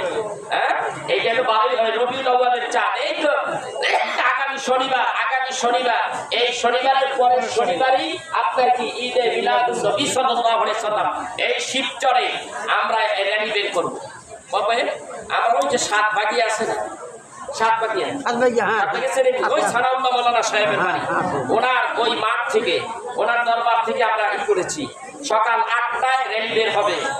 এই র্যালি যাবে হলো আপনার ইয়া কি বলে অটো ভ্যান, অটো রিক্সা দিয়া আমরা চান্দেশ্বর হয়ে যাব। চান্দেশ্বর হয়ে শিবচর দিয়া তারপরে ঢুকবো এখান দিয়ে যে আপনার কি বলে সোতারপাড় ব্রিজের এখান দিয়ে ঢুকবো আপনার কমলাপুর দিয়ে সাহেবেরা, তারপরে ঢুকবো আমরা শেখপুর দিয়ে ঢুকে আমরা সেই আমার মাদ্রাসা জোড়া ব্রিজ মিলদাস। আমাদের বাড়ি চেনেন না? আমার রাস্তার পাশে একটা মাদ্রাসা আছে, মাদ্রাসা গাউসিয়া নুরিয়া সুন্নি মডেল মাদ্রাসা। ওইখানে এসে শেষ হবে, ওখানে মিলাদ হবে, বক্তব্য হবে, আখিরি মোনাজাত হবে, ইনশাআল্লাহ ওখানে কবরাত হবে। এরপরে আমরা জুমার নামাজের জন্য প্রস্তুতি নেব ইনশাআল্লাহ। আপনারা যাবেন তো ইনশাআল্লাহ? এই কাজে যারা অংশগ্রহণ করে কি বলে হযরতে আবু বকর সিদ্দিক রাদিয়াল্লাহু তাআলা আনহু রাসূলুল্লাহ সাল্লাল্লাহু আলাইহি ওয়াসাল্লামের সবচেয়ে বড় সাহাবী, প্রিয় সাহাবী ছিলেন। তিনি বলতেন ক্বালা আবু বকর সিদ্দিক রাদিয়াল্লাহু তাআলা আনহু মান আনফাকা দিরহামা আলা কিরাআতি মাওলুদুন নবী সাল্লাল্লাহু আলাইহি ওয়াসাল্লাম কানা রাফিকি ফিল জান্নাহ। আন-নি'মাতুল কুবরা আলাল আ'লাম কিতাবের মধ্যে লেখেন যদি কোনো ব্যক্তি মিলাদুন নবীর মাহফিলে 1 দিরহাম দেয় তাহলে সেই ব্যক্তি 1 দিরহামের বিনিময়ে কি হবে?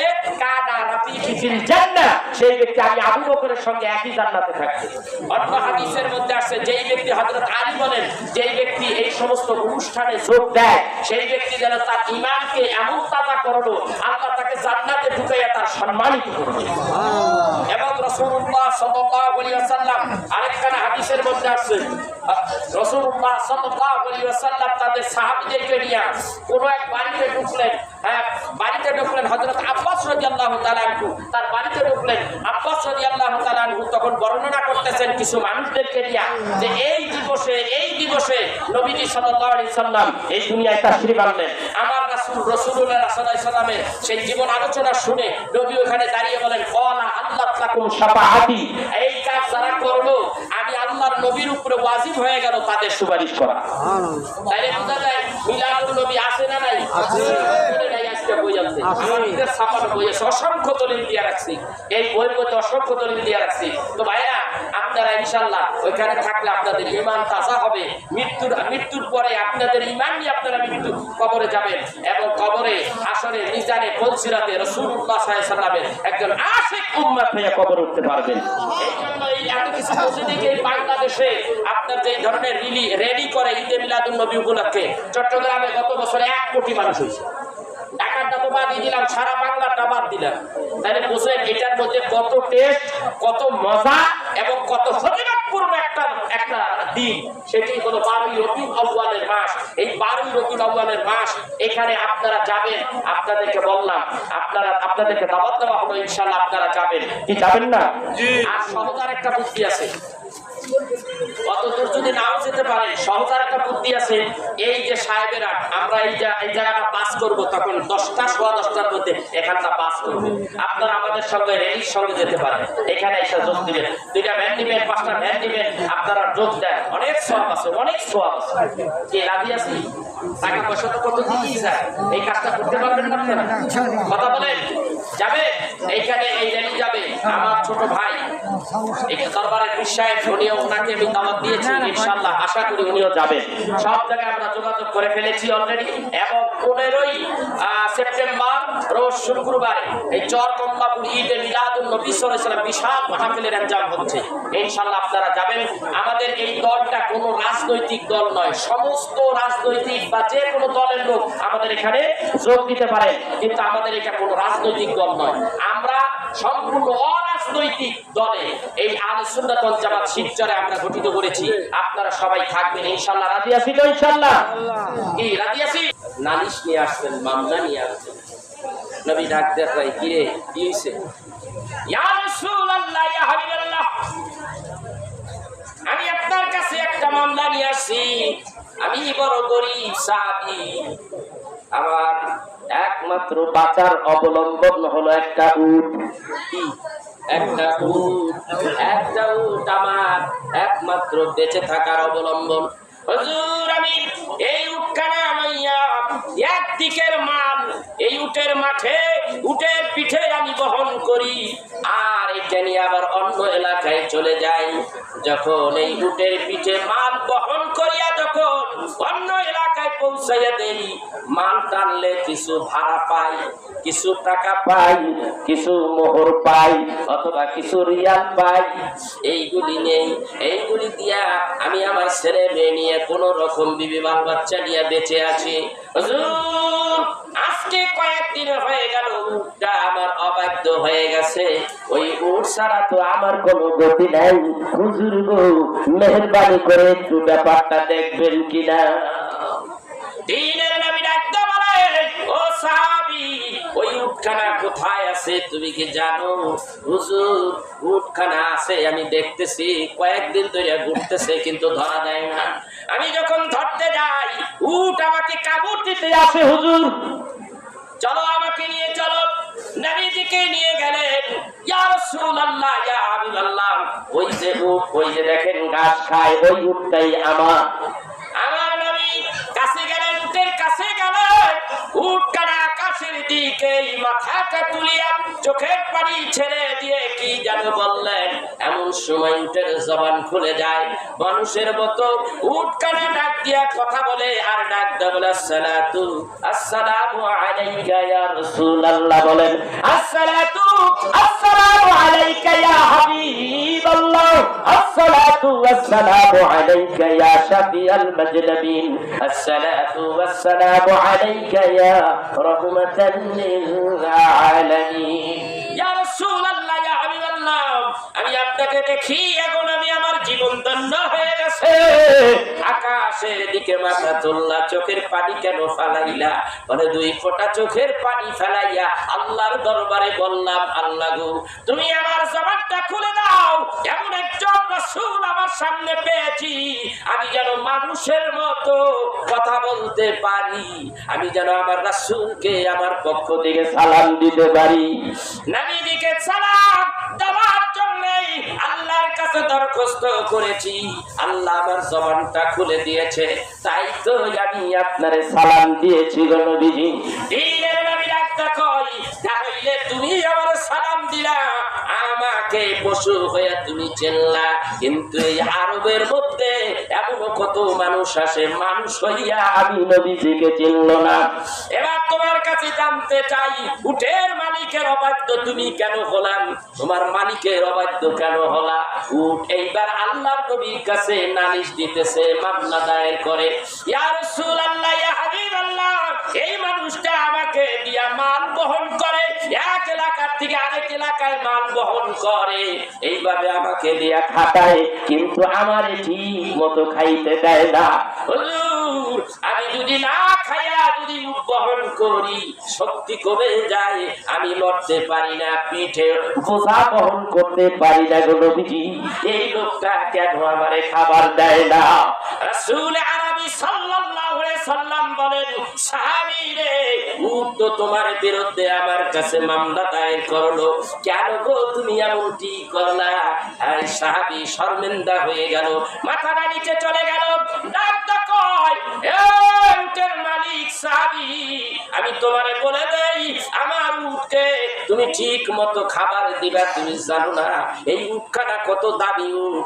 উটের জবান খুলিয়া আমি রব্বুল আলামিনের নবীর সঙ্গে কথা বলেছে, আমাকে সালাম দিয়েছে, তুমি জানো না এই উটের সম্মান আল্লাহর কাছে বেড়ে গেছে।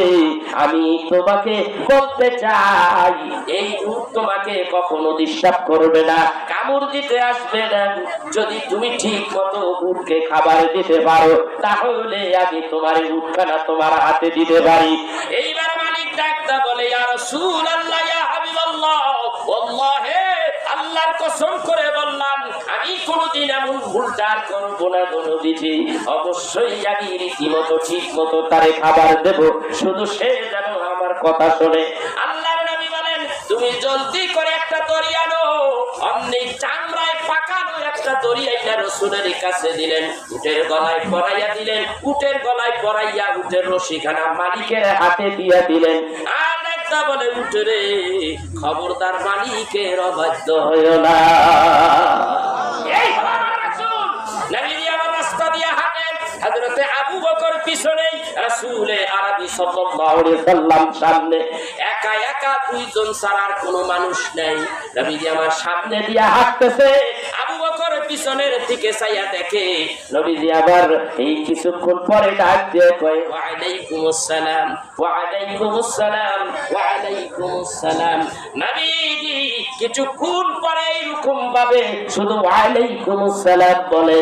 হযরত আবু বকর চিন্তা করে, কি ব্যাপার, কোন মানুষ এসে সামনের দিক থেকে আমার দিনের নবীকে সালাম দেয় না, পিছন থেকে কেউ চাইয়া নবীজিকে সালাম দেয় না, কোন মানুষ তো আমি দেখি না, অথচ আমার নবী বারবার ওয়া আলাইকুমুস সালাম, ওয়া আলাইকুমুস সালাম কেন বলে? আমার নবীকে ডাকতে বলে, ইয়া রাসূলুল্লাহ, ইয়া হাবিবাল্লাহ, কিছুক্ষণ পরে আপনি শুধু ওয়া আলাইকুমুস সালাম, ওয়া আলাইকুমুস সালাম বলেন গো নবীজি, আপনাকে তো কেউ সালাম দেয় না, আমি দেখি না। হযরত আবু বকর বলে, ইয়া রাসূলুল্লাহ, এটা কি হলো, কেমন করে হয় আপনি ওয়া আলাইকুমুস সালাম বলেন, কে কার আপনারে সালাম দেয়? দ্বীনের নবী ডাকতে বলে, ওরে আবু বকর, তুমি জানো না, তুমি দেখো না, আমি নবী যা দেখি, আমি যা শুনি, তুমি তা শোনো না। এই আবু বকর, তুমি দেখো, ওই যে আমার সামনে পাহাড়গুলি, ওই আমি নবীকে দেখিয়া দেখিয়া পাহাড়গুলি আমার সালাম দেয়, আর আমি নবী তখনই বলি, ওয়া আলাইকুমুস সালাম, ওয়া আলাইকুমুস সালাম। ও আবু বকর, তুমি জানো না পাহাড়ের পাদদেশে যেই গাছগুলি আছে, আমি নবীকে দেখিয়া দেখিয়া তাসবিহ পড়ে, আর আমি নবীরে সালাম দেয়, আর আমি নবী তখনই বলি, ওয়া আলাইকুমুস সালাম, ওয়া আলাইকুমুস সালাম। এ দুনিয়ার মানুষ, রক্তে মাংসে গড়া তুমি রাহমাতের নবীর উম্মত দাবি করো, অথচ নবীজিকে সালাম দাও না। নবীজিকে সালাম দিতে গেলে যারা সালাম দেয়, তখনই তুমি ফতোয়া দিতে থাকো, বেদাত হারাম, বেদাত হারাম। ওগো, তুমি জানো না তোমার কপালে নাই যেই নবীর উম্মত হইলা, যেই নবীরে পাইয়া আনন্দ প্রকাশ করলা না, যেই নবীকে পাইয়া একটু সালাম পড়লা না, তোমার মতো পিয়াদুব মার্কা মানুষ কেমন করে নবীর উম্মত হয়? কাল কিয়ামতের দিন হাসরের ময়দানে নবীজির দুশমন ছাড়া তোমার পরিচয় আর কিছু থাকবে না। আর যারা আশিকে রাসূল নবীর দুরূদ কিয়াম মিলাদ কিয়াম পছন্দ করে, ঈদে মিলাদুন নবী উদযাপন করে, যারা এই মানুষগুলি র্যালির মাধ্যমে রাসূলের প্রশংসা করে, কিয়ামতের দিন তারাই হবে আশিকে রাসূল। ঠিক কিনা বলে বাপ? তাইলে মিলাদ কিয়াম সমাজে থাকবে কি থাকবে না? আগে মিলাদ আসিল, রহমত বরকত আসিল, এত ঝামেলা হইতো না, এত ঝামেলা হইতো না, বিপদ আপদ এত হইতো না। আর এখন মিলাদ বন্ধ করছো, কিয়াম বন্ধ করছো, বিদায় ফতুয়া লাগাও মিলাদ কিয়ামের বিরুদ্ধে, এই জন্য এত গজব তোমাদের উপরে। আমরা মাওলানা সাহেব আমরা হালাল খাই, আর তোমরা খাও কি? এই যে বেদাতি ফতুয়া দেয়, খাও কি? এই বাচ্চাদের খাবার তোমরা খেয়ে, ঠিক না বেঠি? এতিমের মাল খাও, ঠিক না বেঠি? চামড়া তোলো, ফেতরা তোলো, টাকা পয়সা দান খয়রাত এই এখন নাম দিয়ে খাও, উডাও আর খাও, বাড়িতে বিল্ডিং করো, খাইবে খাও, ভালো করে খাও, খাইতে থাকো। আল্লাহ তোমাদের জন্য, তোমরা রাসূলের দুশমন, এই জন্য ওইটা তোমাদের জন্য হারাম খাবার তোমাদের জন্য বাতিল করছে। এতিমের মাল এতিমের জন্য হালাল, তোমার জন্য হারাম। আর আমরা হালাল খাই, ওটা তুলিও না, ওটা খাইতেও চাই না, ঠিক না বেঠি? ঠিক না বেঠি? এই জন্য ভাইরা আমি আপনাদেরকে বলবো, আপনারা অ্যালার্ট হন, সতর্ক হন। শুধু মোবাইল টিপকার সময় নষ্ট করেন না, জীবনটার বড় দাম। বড় সমস্যা হলে এখন অ্যান্ড্রয়েড সেট, মোবাইল টিপকা মাহফিলে মানুষ কম, মাহফিলে মানুষ পাওয়া যায় না, মাহফিলে মানুষই পাওয়া যায় না, সময় নেই, হুজুর টাইম নাই, হুজুর 1 ঘন্টার বেশি বক্তব্য দিয়েন না, এই হেরুম করে আছে না নাই? আমার অবশ্য ভয় না বেশি একটা, ওই 2 নম্বর 3 নম্বর বক্তা যে দিয়েছে এই হলো অবস্থা। মোবাইল টিপার সময় তাদের সময়ের কোনো অভাব নাই। কি কথা কন না? টিপা করছে সন্তাপ্তন, এই যে রাত 2টা বাজছে, চোখ কার মতো লাল হয়ে গেছে,